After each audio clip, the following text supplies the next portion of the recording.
Lors de la Gay Pride de 2012, Denise tombe sa robe de sympathisante LGBT et révèle au grand jour ce dont beaucoup d'Hongkongais se doutaient. Je suis lesbienne. Pro-democracy singer Denise Ho. Everyone is living in some kind of a white terror. Le biopic présente Denise Ho dans Un parfum de censure.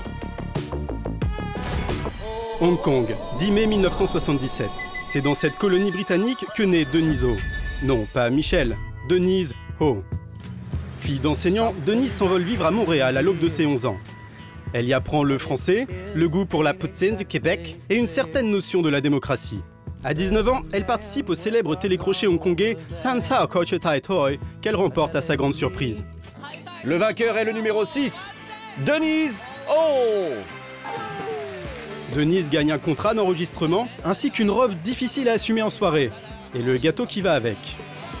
Elle débute alors sa carrière de chanteuse de cantopop, la pop cantonaise, et se retrouve très vite en tête des ventes grâce à certaines chansons à texte.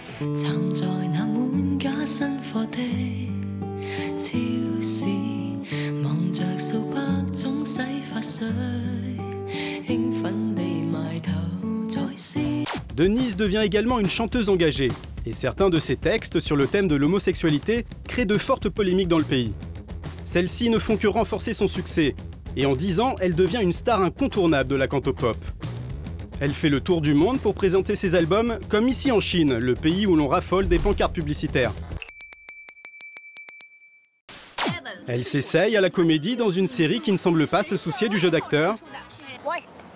Oh là là, le petit avec la tête dans les épaules. Tu m'as raccroché au nez.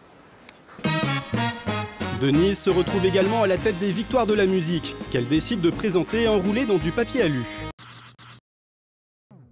Lors de la Gay Pride de 2012, Denise tombe sa robe de sympathisante LGBT et révèle au grand jour ce dont beaucoup d'Hongkongais se doutaient. Je suis lesbienne. Malgré certaines réactions hostiles, Denise ne se désengage pas de la vie politique. 2 ans plus tard, elle devient l'une des figures du mouvement des parapluies. Une révolte de la jeunesse pour le maintien de la démocratie à Hong Kong et contre l'autoritarisme de Pékin. Ils se battent pour le peuple de Hong Kong, pour la démocratie que les Hongkongais recherchent depuis des années. Denise se fait boycotter en Chine, perd près de 80% de ses revenus, mais continue son combat. Cet été, elle rend visite au Dalai Lama. Affront ultime pour Pékin, qui met alors la pression sur les employeurs de Denise. Lancôme, puis Listerine rompent leur engagement avec la chanteuse. La semaine dernière, ce sont les sites de téléchargement et de streaming du pays qui bannissent le nom de Denise Ho. Heureusement, le reste du monde peut encore profiter de son talent.